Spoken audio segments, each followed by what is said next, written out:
وہ کہ محمد عمران بھٹی Lahore high court Lahore ایک رپورٹڈ ججمنٹ اپلوڈ ہوئی تھی، تو میں نے کہا ایز یوزول جو ہے نا تو اس کی سمری جو ہے نا آپ لوگوں سے شیئر کر دوں۔ تو یہ 9/9/2024 کا اس کی جو ہے نا ڈیٹ آف ہیئرنگ ہے، اور اس میں پیورلی جو ہے نا انہیریٹنس کا جو ہمارا ٹاپک ہے نا وہ کور ہوتا ہے،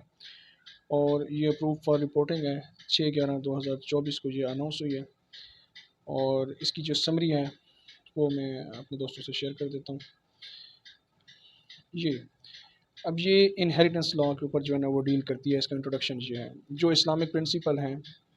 وہ جو ہے نا اس ریٹ پٹیشن نمبر 80,553/2023 اس کے اندر جو ہے نا ڈیسیجن جو ہے نا اس کے اوپر لائٹ ڈالتا ہے انہیریٹنس کے اوپر۔ جب ایک مسلم فوت ہو جاتا ہے ایشو لیس، اس کی کوئی اولاد نہ ہو، ود نو میل شیئرر الائیو، یعنی کہ ایک بندہ مسلم ایشو لیس ڈائی ہو جائے اور کوئی جو ہے نا اس کا میل شیئرر نہ ہو، تو اس کا جو ہے نا کیسے رائٹ آف انہیریٹنس جو ہے نا اس میں کیسے ڈسٹریبیوٹ کیا جائے گا۔ اس میں جو کی پارٹیز تھیں اس کیس کے اندر، محمد اصغر جو کہ فوت تھا، وڈو اس کی تھی فریہ عالیہ، اور 2 بہنیں تھیں ان کی، کنیز حیدر اور نسرین اختر، اور جو کیس کرنے والا تھا وہ پیٹرنل کزن تھا محمد نظر اینڈ عمر فاروق۔ ان کا جو سٹانس تھا وہ کیس کے بیک گراؤنڈ سے میں اسے کلیئر کرتا ہوں کہ یہ جو محمد اصغر تھے نا جو کہ فوت ہو چکے تھے، اس کی ایک وڈو وہ زندہ تھی اور اس کی جو ہے نا سسٹرز تھیں، while his only brother was already deceased, اس کا جو ایک بھائی تھا وہ پہلے سے فوت تھا۔ اس میں جو پیٹرنل کزن تھا اس کا کلیم یہ تھا کہ انہیریٹنس میں نا اس کا ایز اے ریزیڈیوریز جو ہے نا اس کا رائٹ بنتا ہے، کیونکہ جو آغا جو محمد آغا تھے نا، محمد اصغر سوری، جس کی ڈیتھ ہوئی تھی، ٹھیک ہے، اس کے بعد اس کی جو نسرین اختر تھی سسٹر، اس کی بھی ڈیتھ ہو گئی تھی، اور ان کا کوئی وہ ایشو لیس تھے، ان کا کوئی بچہ نہیں تھا۔ اب اس میں جو کور ایشو ڈیسائیڈ ہوا ہے نا وہ یہ تھا کہ ویدر دا کزن جو ریزیڈیوریز ہو رہی were entitled to the estate of Asghar and Nasreen after the shares portions were given, shares portion, صاحب سے جو شیئرز کا پورشن ہے وہ اگر شیئرز کو دے دیا جائے تو اس کے بعد جو ریزیڈیوریز ہوتے ہیں، ٹھیک ہے، اب کور ایشو یہی ہے کہ جو ان کا پیٹرنل کزن تھا اس کو مل سکتا ہے یا نہیں، اور چونکہ میل ایشو کوئی تھا نہیں اور جو ڈیسیز تھا اور اس کی بہن تھی وہ ایشو لیس جو ہے نا ان کی ڈیتھ ہوئی تھی۔ اب یہاں اس کیس کے اندر جو کور ایشو ڈیسائیڈ کیا وہ یہ تھا، تو اس میں جو کی پرنسپلز آف اسلامک انہیریٹنس لا ہیں ان کو میں نے ڈیفائن کیا ہے کہ شیئرر کون ہوتا ہے، those entitled to fix share, جیسے اسپاؤس اور چلڈرن، ٹھیک ہے، جن کا قرآن پاک کے اندر اور سنہ کے اندر نا ایک فکس شیئر ہوتا ہے، ان کو شیئرز کہتے ہیں۔ جو ریزیڈیوریز ہوتی ہیں انہیریٹ ریمائنڈر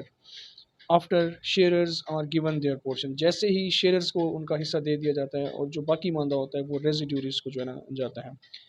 اب role of sisters as shares, جو سسٹرز ہوتی ہیں وہ ایز اے شیئرر ہوتی ہیں۔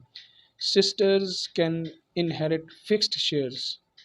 But can not inherit the residue,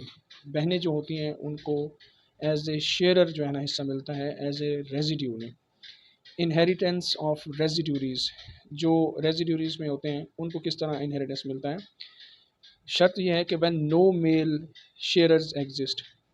میل شیئرر جو ہے نا وہ ایگزسٹ نہ کرتا ہو، تب کیا آتا ہے، کلوزسٹ میل ریلیٹیوز کی باری آتی ہے، جیسے کہ paternal cousin inherit the residue, اور اگر کوئی میل شیئرر ہو پھر تو ان کی بھی جو ہے نا باقی ماندہ وہ چیزیں نہیں بچتی، ٹوٹل جو ہے نا وہ اسی وارث کی طرف ہی چلی جاتی ہیں چیزیں۔ اب یہاں پہ کورٹ کا کیا ڈیسیجن تھا، ایک ریونیو فورمز کی جو فائنڈنگ تھی نا اس کورٹ کیس کے اندر، انہوں نے یہی ڈیسائیڈ کیا کہ وہ جو کزن تھا نا وہ entitled to residue after shares, سب سے وڈو اور سسٹرز کا شیئر نکالنے کے بعد جو کزن تھا وہ ایز اے ریزیڈیو اس کو پراپرٹی جانی تھی، ٹھیک ہے۔ اس کی ریزننگ کیا تھی کہ اسلامک پرنسپلز کے اندر since both Asghar and Nasreen died ایشو لیس، جن کا کوئی میل شیئرز تھا بھی نہیں، جو کزن ہے وہ کلوزسٹ میل ریلیٹیوز ہے، اسی لیے ایز اے ریزیڈیو اس کو ریمیننگ اسٹیٹ جانی تھی۔ اب کورٹ نے اس کے اوپر کیا کنکلوڈ کیا کہ confirm the lower courts decision, نیچے والی کورٹ کا فیصلہ جو ہے نا اوپر والی کورٹ نے بھی مینٹین کیا، اینڈ فاؤنڈ نو جوریسڈکشنل ڈیفیکٹ اور ایرر، تو اس میں کوئی انہوں نے ڈیفیکٹ اور ایرر نہیں پایا فیصلے کے اندر۔ اب اس میں لیگل اسلامک لیگل کنسیپٹ کی ایک ہیڈنگ ہے کہ شریعہ کمپلائنس کس طرح کرتی ہے کہ inheritance law has clear directives, کہاں سے، from the Quran and Sunnah, defining rights and shares of heirs, جس میں رائٹس اینڈ شیئر جو ہے نا لیگل ایئرس کے جو ہے نا ڈیرائیوڈ ہیں. ٹھیک ہے. اب the courts application of Islamic inheritance principles highlights the importance of accuracy in family law cases, ensuring just distribution. ٹھیک ہے. تو یہ پریسیڈنس جو ہے یہ جو ایک اسلامک پرنسپلز ہیں وہ کس چیز کو ہائی لائٹ کرتے ہیں؟ Accuracy of family laws cases ensuring just distribution. تو انہیریٹنس کی ڈسٹریبیوشن کو جو ہے نا ان کے اوپر ان کے پرنسپلس کو ہائی لائٹ کرتے ہیں اور ان کی امپورٹنس کو بھی. تو ہم اس کو کنکلوڈ کرتے ہوئے یہی کہتے ہیں کہ کیس نے کیا ہوا، کیس میں reaffirms the difference between shares and residuaries and emphasizes correct application of Sharia inheritance rules. تو اس میں انہیریٹنس کا جو ایک پراپر اس میں کیسے شیئرز جو ہے نا ڈسٹریبیوٹ ہوتے ہیں between the shares and the residues, تو اس کیس کے اندر جو ہے نا اس کو پراپرلی بتایا گیا ہے. تو یہ ایک سیریز ہم نے اسٹارٹ کی ہوئی ہے، جو بھی رپورٹڈ ججمنٹ ہوتی ہے اس کو جو ہے نا ایسے شیئر کر دیتے ہیں ایزی وے کے اندر. اس کو لائک کریں، سبسکرائب کریں اور شیئر کریں. Thank you very much.